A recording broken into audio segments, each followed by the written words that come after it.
Labas! Šiandien laidoje pasižiūrėsim, kokius smūgius patiria JAV akcijų rinka. Kodėl menksta turtingiausia pasaulio žmogaus Elono Musko turtai. Patikrinsim, kaip sekasi ieškoti per didžiausią istorijoje kriptovagystę pavogtų lėšų ir kokių grandiozinių planų turi legendinis Manchester United klubas. Elonas Muskas vis dar yra be galo turtingas, bet nebe toks turtingas kaip anksčiau. O jo turtas menksta dėl Teslos patiriamų smūgių. Ypač skaudi turtingiausiam pasaulio žmogui buvo praėjusios savaitės pradžia, kai per vieną dieną jis prarado maždaug 30 milijardų dolerių, o jo turto vertė nukrito iki 300 milijardų. Tiesa, reikia pabrėžti, kad vėliau savaitės eigoje Muskas vėl šiek tiek atsigavo, o jo vertė kilo. Tačiau pagrindinė nuosmukio priežastis – prarasti Teslos rezultatai ir mažėjantys pardavimai. Pavyzdžiui, Vokietijoje užsakymų skaičius smuko maždaug 70%, Kinijoje beveik 50%. Praėjusį pirmadienį Teslos akcijų kaina Nasdaq biržoje krito daugiau nei 15%. Rinkos yra veikiamos ir JAV muitų politikos, o pačios Teslos ir Musko padėtis sparčiai blogėja jam tapus JAV vyriausybės efektyvumo departamento vadovu. Vien nuo praėjusių metų pabaigos Musko turtas sumenko daugiau nei 100 milijardų dolerių. Čia kosminiai skaičiai, bet pats turtuolis nesijaudina. Sako, kad Tesla ilgainiui atsigaus. To nori ir Musko bendražygis JAV prezidentas Donaldas Trumpas. Teslos boikotą išvadinęs nelegaliu ir pareiškęs, kad pats nusipirks šios markės automobilį. Draugal nelaimėje pažinsi, kaip sakoma. Galėjo atrodyti, kad Musko turtai nepajudinami ir kad jis sparčių žingsnių varo link to, kad taptų pirmuoju pasaulyje triljonieriumi. Bet, kaip matom, net ir patys pasaulio turtingiausi žmonės nėra apsaugoti nuo milžiniškų praradimų. Todėl geriausia tokiems dalykams pasiruošti, susikuriant finansinę pagalvę, kuri vieną dieną gali labai smarkiai pasitarnauti. Taupyti nėra taip sunku, kaip gali atrodyti. Freedom24 platformoje iki balandžio pabaigos su nuolaidų kodais WELCOME dar gali gauti ir iki 20 atsitiktinių akcijų dovanų. Visą reikalingą informaciją rasi video aprašyme.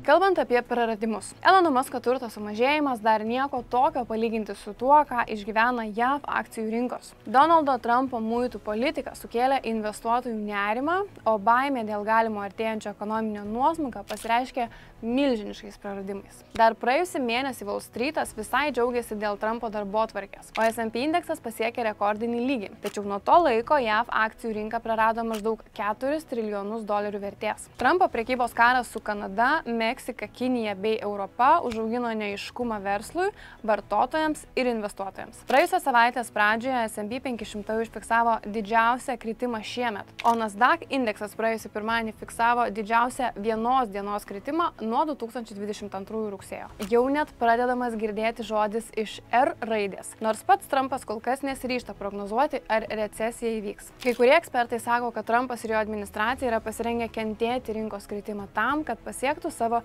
didžiausius tikslus. O kai kurie verslai, reaguodami į situaciją, jau mažina savo ketvirčio pelno prognozes.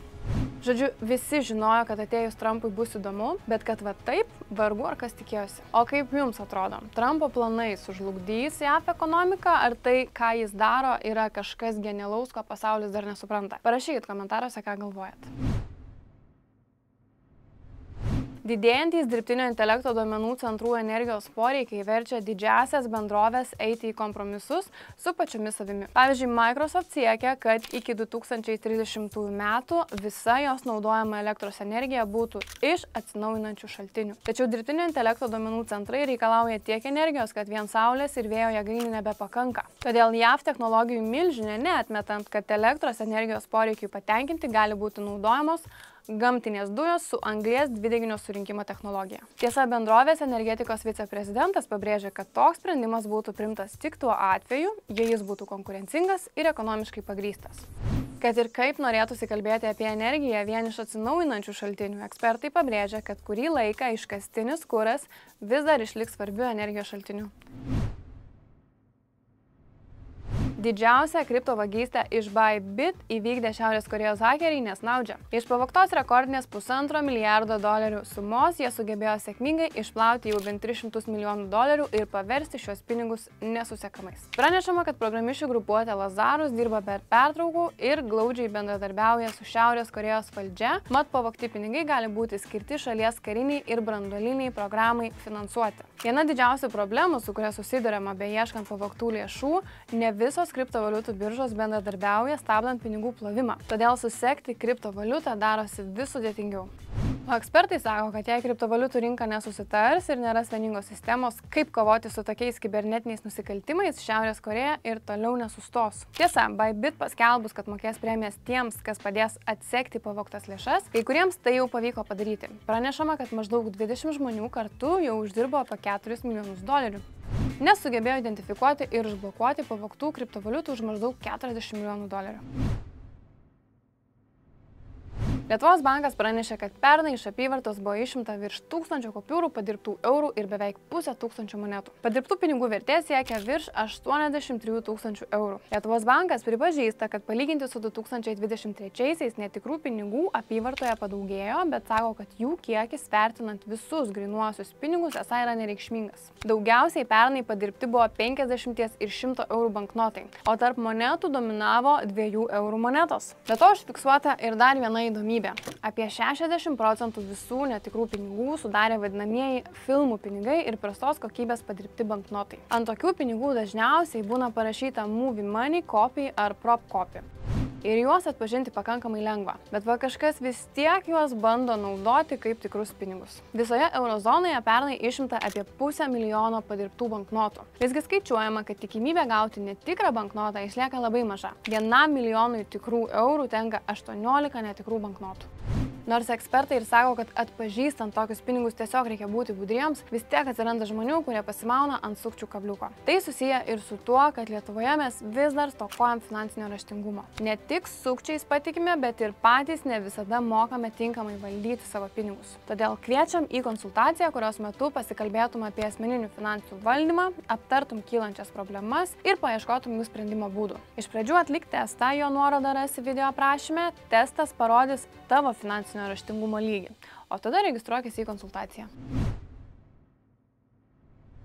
Legendinis Manchester United futbolo klubas turi neeilinių investicinių planų. Skelbiama, kad komanda ruošiasi statyti didžiausią stadioną Jungtinėje karalystėje. 100 000 vietų už 2 milijardus svarų. Tikimasi, kad per 5 metus pavyktų pastatyti stadioną, kurį klubo savininkai jau nori vadinti didžiausiu pasaulio futbolo stadionu. Senasis Manchester United stadionas, kuris yra klubo namai nuo 1910-ųjų, duris atvėrus naujai vietai būtų nugriautas.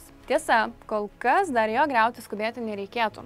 Manchester United turi maždaug $1 milijardą svarų skolos ir kol kas nėra pranešę, už kokius pinigus jie statys naują stadioną, kuris kainuotų 2 milijardus. Tiesa, klubas įsitikinęs, kad tikrai atsiras norinčių finansuoti tokias statybas, nes tai esą labai patraukli investicija.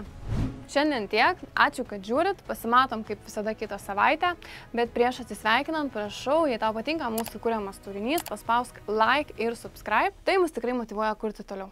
Iki.